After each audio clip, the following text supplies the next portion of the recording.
तो next reduction process है basically reduction bye aluminium, तो जिसको हम कहते हैं गोल्डश्मिड अल्यूमिनोथर्मिक प्रोसेस।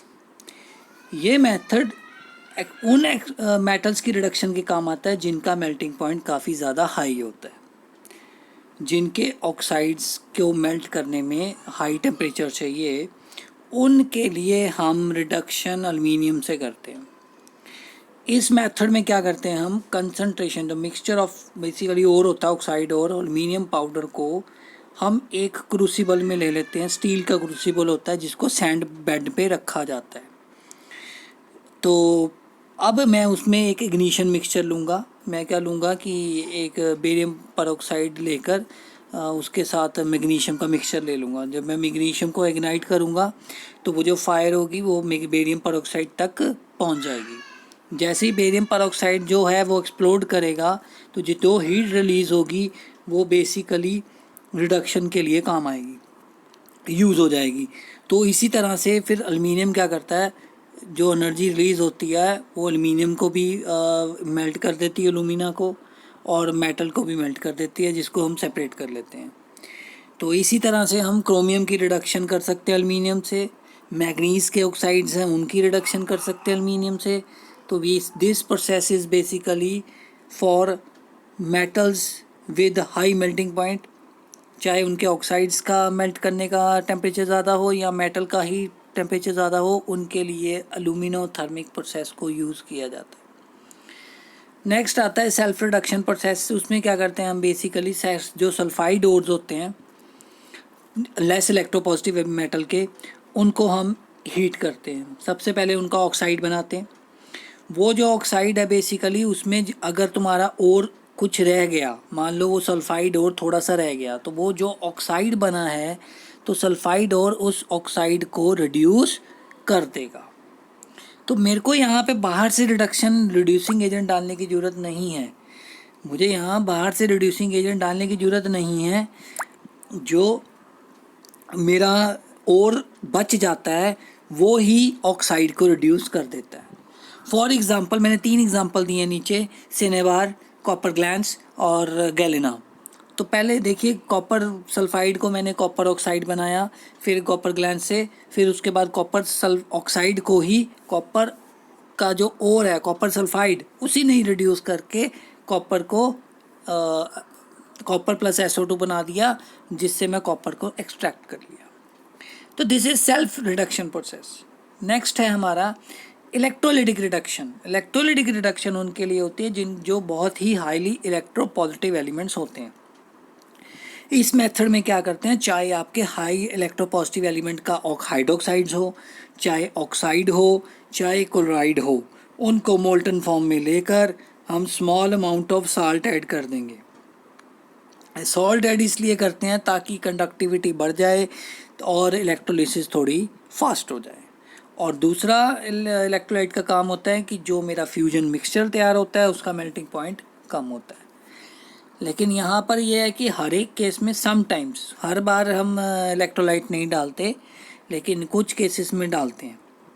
जैसे आगे जाके आएगा एल्यूमिनियम का प्रोसेस है, उसमें हम क्रायोलाइट और फ्लोर स्पार्ट डालते हैं to reduce the melting point of alumina and increase the conductivity so that electrolysis become faster। इसी तरह नीचे एग्जांपल दिया हुआ है NaCl, पहले Na पॉजिटिव और Cl नेगेटिव में टूटेगा मोल्टन स्टेट में, फिर Na पॉजिटिव इलेक्ट्रॉन गेन करके सोडियम जो है वो कैथोड पे डिपॉजिट हो जाएगा और क्लोरीन गैस जो है वो एनोड पे लिबरेट हो जाएगी। नेक्स्ट मेथड हमारा रिडक्शन का हाइड्रोमेटलर्जी कर सकते हैं, जिसमें हमारा मोर इलेक्ट्रोपॉजिटिव जो मेटल होता है वो लेस इलेक्ट्रोपॉजिटिव मेटल को उसी के सॉल्ट से डिस्प्लेस कर देता है, जैसे हमारा डिस्प्लेसमेंट मेथड होता है। इन दिस मेथड हम क्या करते हैं, ओर को एक सूटेबल केमिकल से मिक्स करेंगे, सॉल्युबल कर लेंगे, उसके बाद उसके अंदर मोर इलेक्ट्रोपॉजिटिव एलिमेंट डाल देंगे, जिससे हमारी रिडक्शन हो जाएगी और मेटल हमारा जो है वो बाहर आ जाएगा प्रेसिपिटेट होकर। नेक्स्ट स्लाइड पे चलते हैं।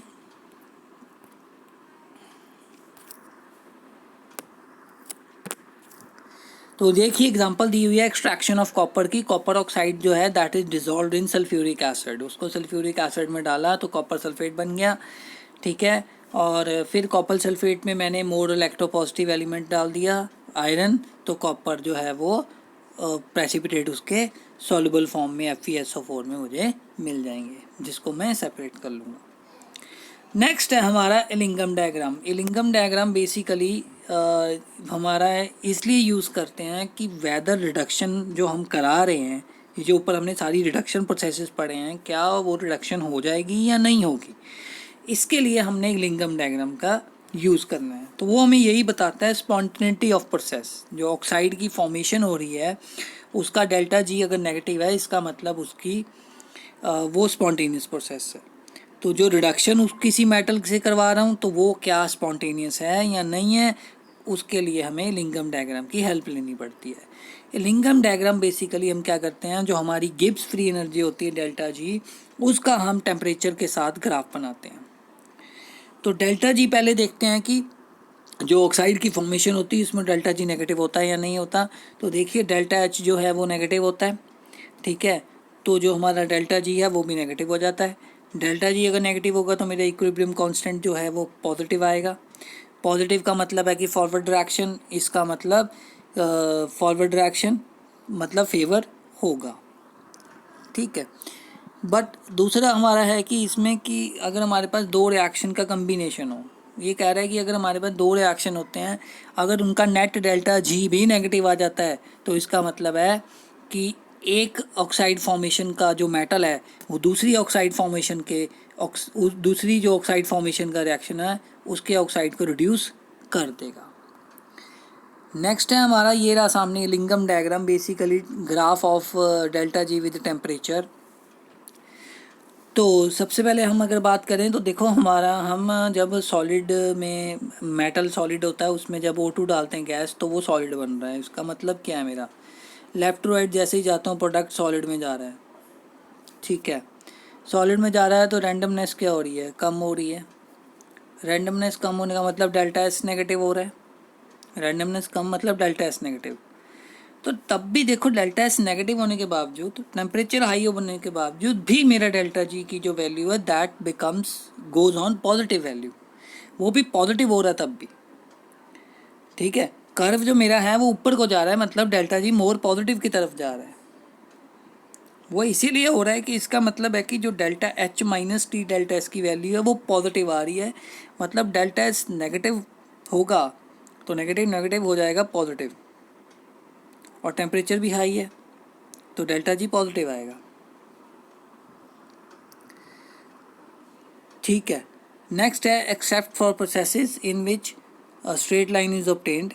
अब देखिए कहाँ पर मैंने दो पॉइंट जो ग्राफ में दिख रहे हैं, that is one is M melting point and जो मेरा बी है दैट इज़ बॉइलिंग पॉइंट। तो ये फेस चेंज होती है, दिस इज़ फेस ट्रांसफॉर्मेशन।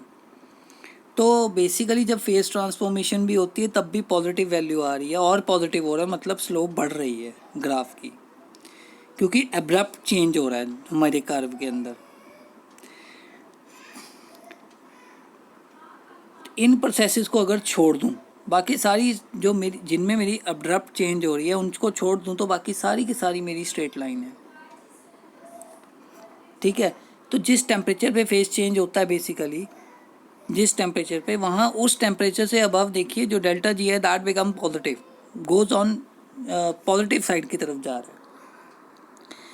इसी तरह अगर मेरा कोई ग्राफ मान लो ज़ीरो वैल्यू से ऊपर जाता है, मतलब मेरी जो डेल्टा जी की वैल्यू हो वो हायर पॉजिटिव, बहुत ज़्यादा पॉजिटिव आती है, तो उस केस में हमारे जो ऑक्साइड्स होते हैं वो अनस्टेबल होते हैं। उनको मेरे को रिड्यूसिंग एजेंट डालने की ज़रूरत नहीं है, जस्ट मैं उन्हें हीट करूँ तो वो मेटल लिबरेट आ जाता है, ऑक्सीजन लिबरेट हो जाती है। जैसे सिल्वर ऑक्साइड, मरकरी का ऑक्साइड, देखिए नीचे थर्ड में मैंने दिया हुआ एग्जांपल कि सिल्वर ऑक्साइड को जस्ट हीट करो तो Ag+O2 निकल जाएगा। तो बेसिकली फिजिबिलिटी ऑफ प्रोसेस कैसे देख सकते हैं, जो नीचे वाली लाइन होती है उसका डेल्टा जी ज़्यादा नेगेटिव है, ऊपर वाली लाइन का डेल्टा जी लेस नेगेटिव है। जिस ऑक्साइड फॉर्मेशन का डेल्टा जी ज़्यादा नेगेटिव है उसका मेटल ऊपर वाले ऑक्साइड जिसका डेल्टा जी लेस नेगेटिव है उसके ऑक्साइड को रिड्यूस कर देता है। This is feasibility on the basis of Ellingham diagram. Next है limitation of Lincoln diagram, it does not tell about the kinetics of reduction process. ये हमें रिडक्शन प्रोसेस की किनेटिक्स नहीं बताता, मतलब कितना फास्ट है कितना स्लो है वो नहीं बताएगा, जस्ट थर्मोडायनेमिकली बताएगा कि ये फिजिबल है या नहीं है रिडक्शन।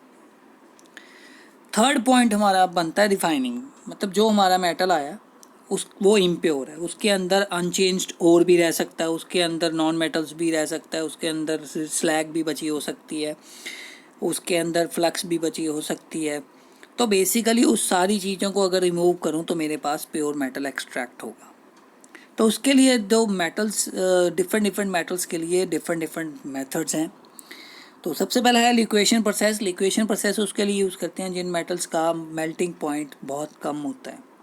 हम क्या करते हैं, एक स्लोपी सरफेस ले लेते हैं, मेटल को मेल्ट करते हैं, मेटल नीचे फ्लोट हो जाता है और इम्प्योरिटीज सारी की सारी पीछे रह जाती हैं।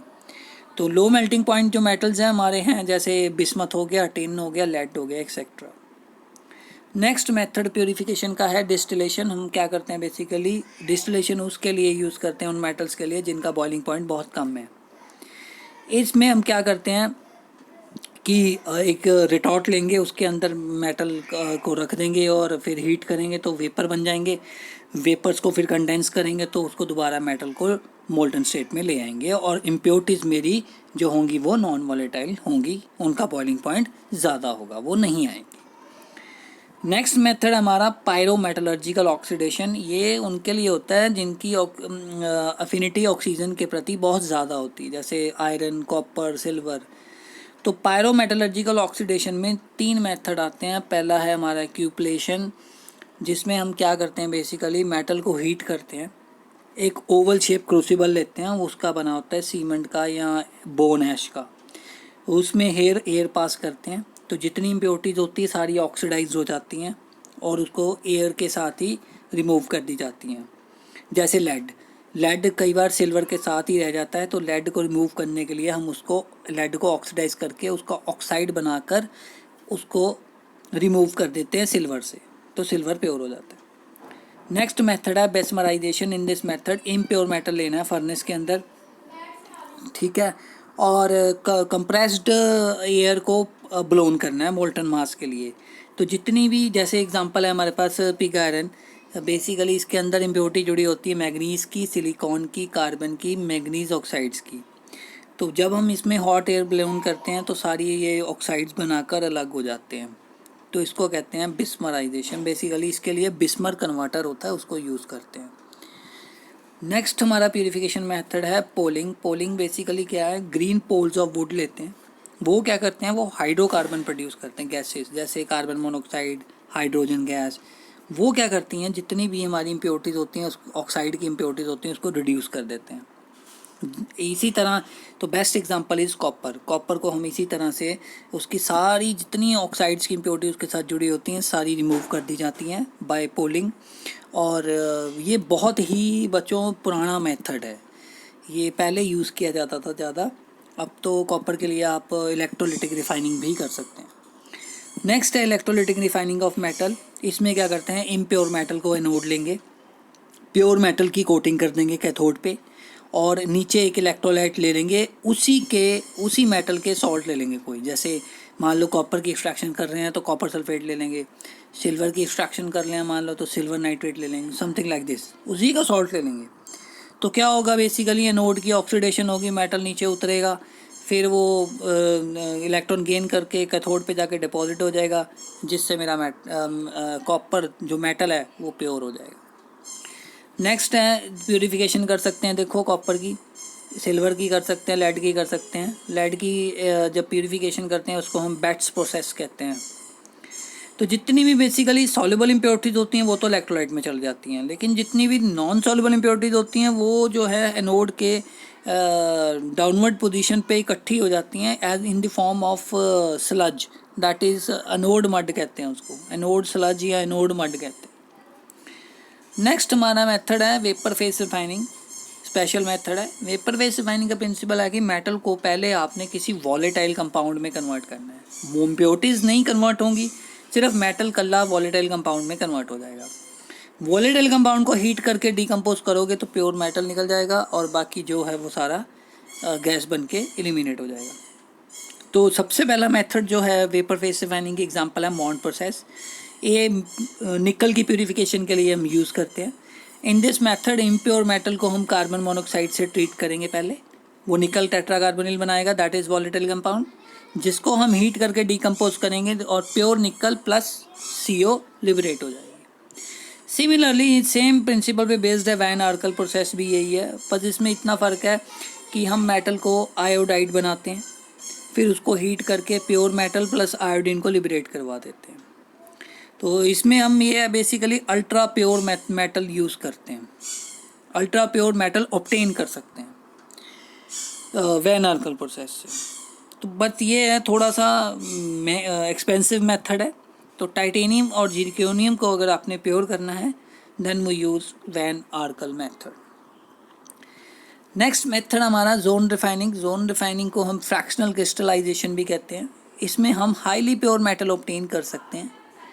हमारा इसमें प्रिंसिपल ये है कि बेसिकली कि इम्प्योरिटीज़ जो हैं, हम मानते हैं कि impurities are more soluble in the molten state than in the solid state. जितनी वो मोल्टन स्टेट में सॉल्युबल होती है उतनी सॉलिड में नहीं होती। तो हम क्या करेंगे बेसिकली क्या कहते हैं चैम्बर लेंगे जिसके अंदर हम इम्प्योर मेटल रख देंगे और एक रॉड लेंगे उसके अंदर इम्प्योर मेटल भर देंगे और बाहर चैम्बर के बाहर हीटर लगा देंगे। तो हीटर जो है वो मूव करेंगे जिससे कि मेटल की क्रिस्टलाइजेशन हो जाएगी और मेटल का एक मोल्टन मेटल का एक एंड बन जाएगा और इम्प्योरिटीज़ का दूसरा जोन बन जाएगा। तो this is how we can separate the metal from other impurities from its impurities. और इसमें यूज़ इसके लिए करते हैं ज़्यादातर हम इसको सेमीकंडक्टर्स जितने मटेरियल होते हैं बोरॉन, सिलिकॉन, जर्मेनियम, उनके लिए इस मेथड को सबसे ज़्यादा यूज़ किया जाता है। नेक्स्ट प्यूरिफिकेशन मेथड है क्रोमेटोग्राफिक मेथड। ये method is based upon the adsorption पे बेस्ड है कि different components are adsorbed at different rates on adsorbent. जो बेस्ट एड्जॉर्बेंट हम यूज़ करते हैं जिसको हम कहते हैं stationary phase, that is alumina and silica, इसको यूज़ करते हैं।